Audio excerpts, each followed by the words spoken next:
Hey guys, welcome back. Today we're going to be doing a video that's where we're going to learn how to use Excel Solver to solve an equilibrium.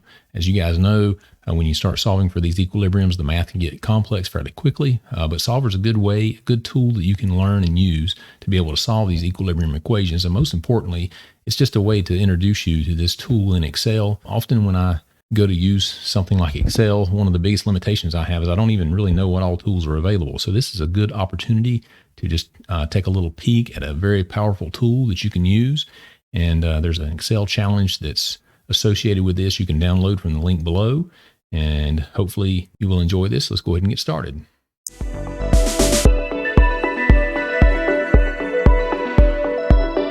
Okay, we're back today here in Excel, and I have cut and pasted an example equilibrium for us to work from. Here at the top, I just put it into a text box so we could see it there for reference. And we can use that to build a worksheet that will solve equilibrium equation, or this equilibrium equation for us.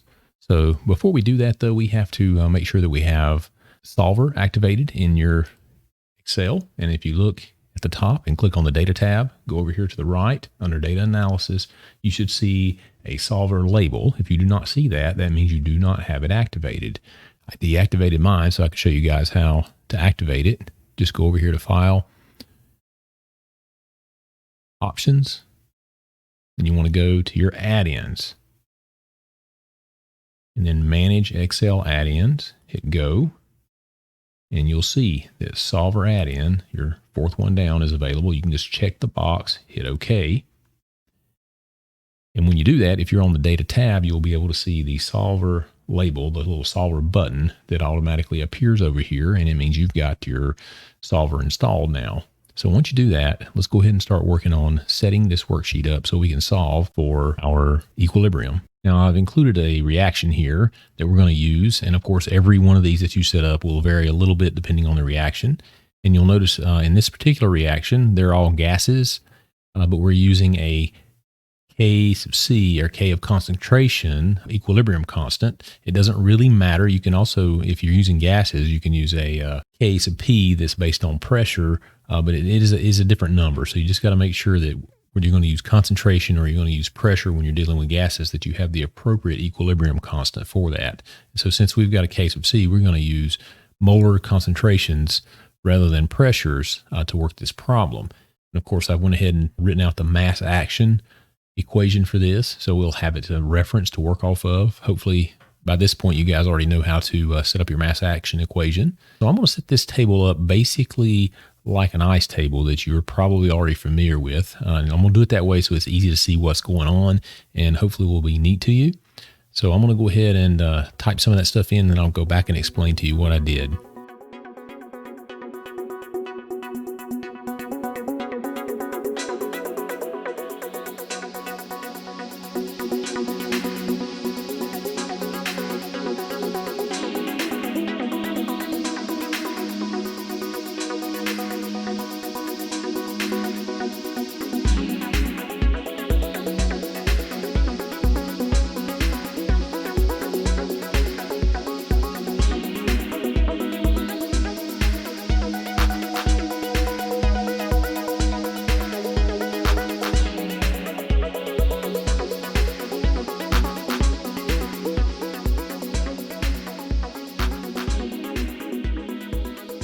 Okay, now that I have this basically set up so it looks neat and nice, we'll go back in and fill in the information below these.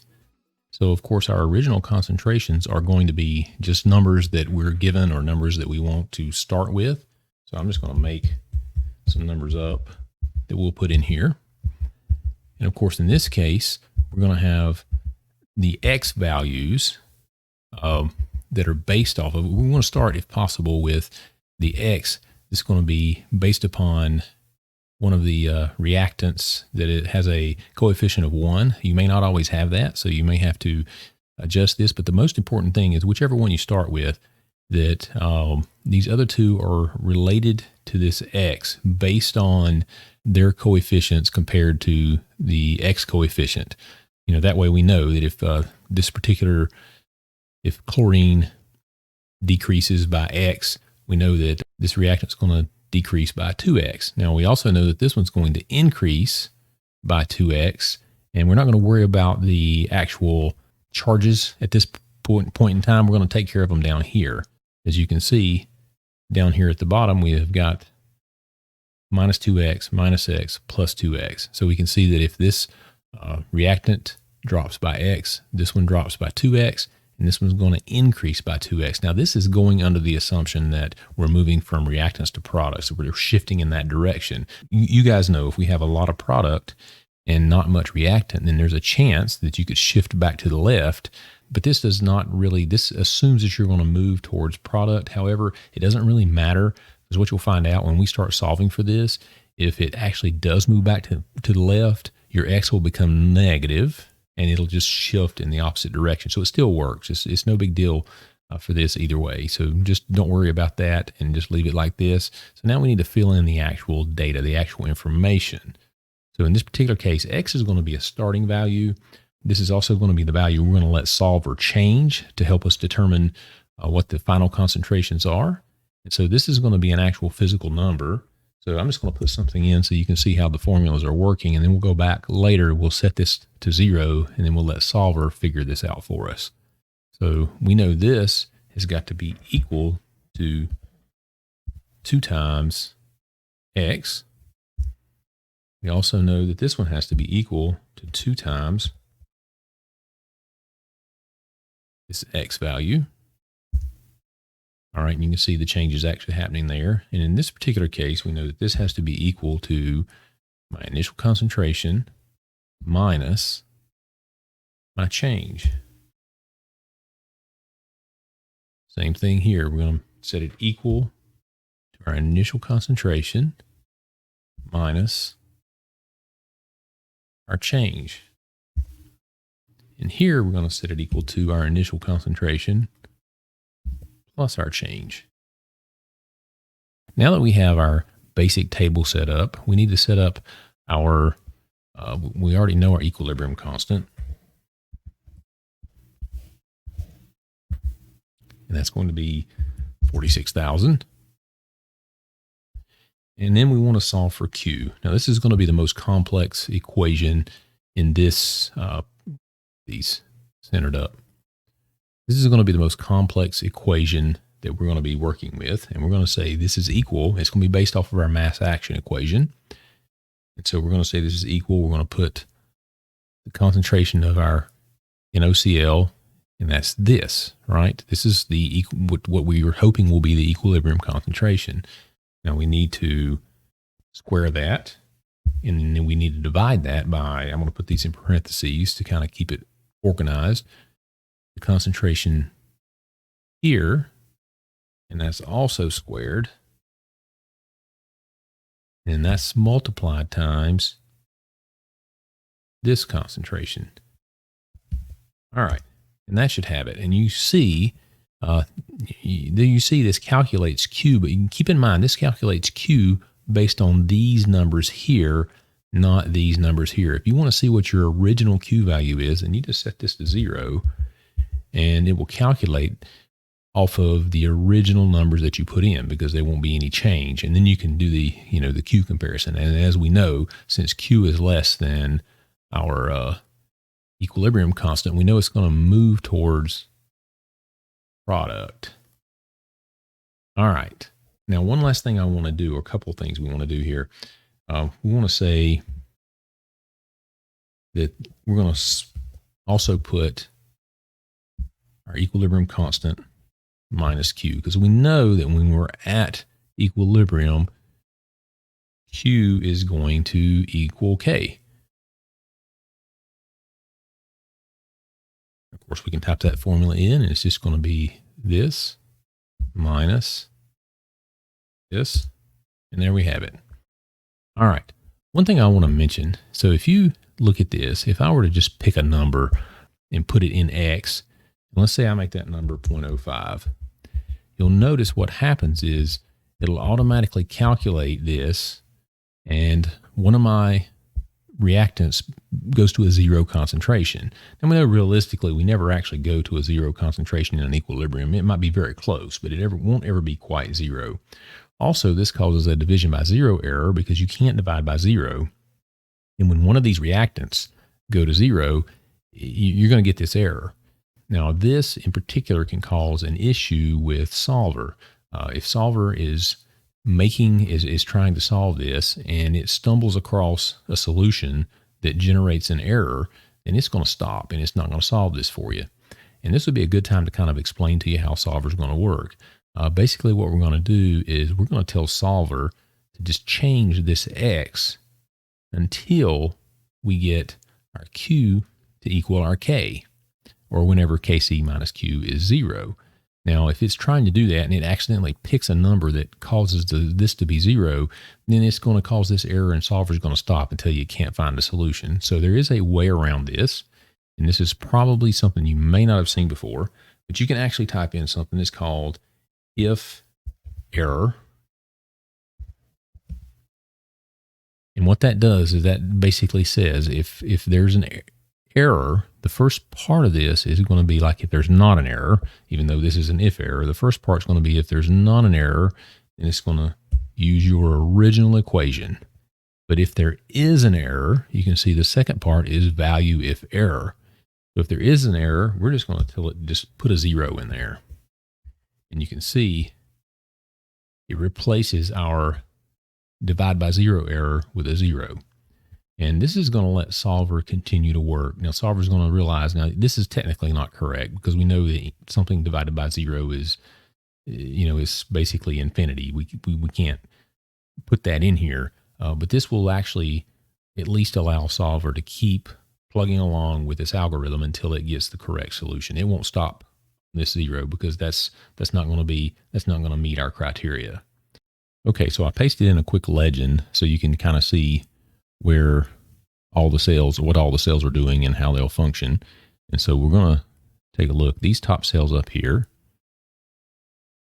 they're going to be input cells. And of course, our output is going to be our final concentrations. Our variable is going to be our X here. And our objective is going to be to get this to a 0.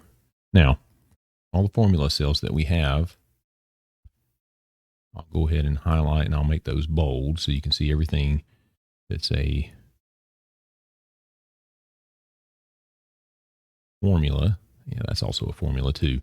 Now, one thing to keep in mind is your variable for Solver is never going to be a formula. It's always going to be a number that Solver can change to manipulate the formulas that are dependent on it.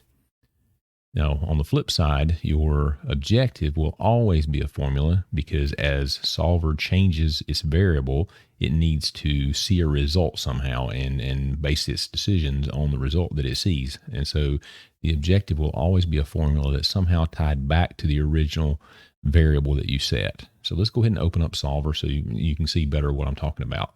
So go up here to Data, Solver, and you'll see the first thing up top, it says Set Objective. Now our objective is to make this cell equal to 0. Now, don't set it to minimum because remember, negative numbers are less than 0. So we don't want it to be a negative number. We want it to be a value of 0. And we want to achieve that objective by changing X. So now, I mean, we could actually run this like it is, but we want to do a couple more things. And now what it's going to do, though, is it's going to keep varying X until it gets this cell here, Kc minus Q, to equal 0. Now, in addition to what we've done here, we want to add some constraints. So I'll show you what I mean by that. So these variables here, these final concentrations, we always want them to be greater than or equal to 0. You can't have negative molar concentrations. So we'll say greater than or equal to 0.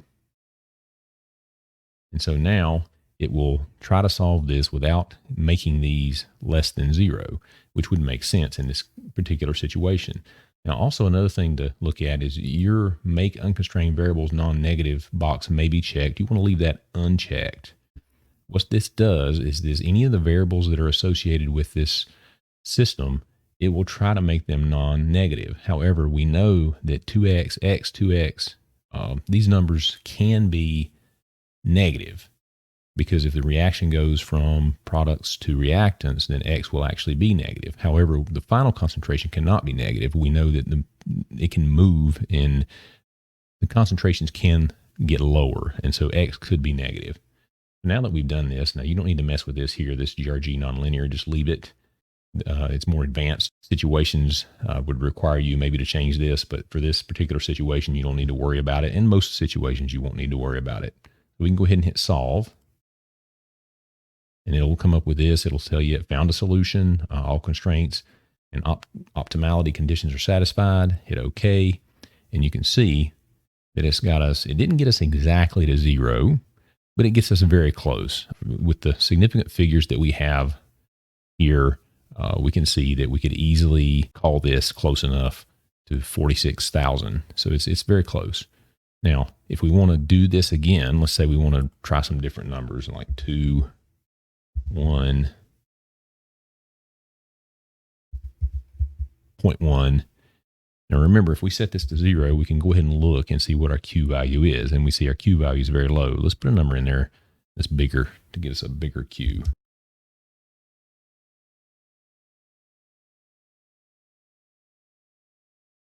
Okay, so we're like 100 moles per liter, which is a very high number.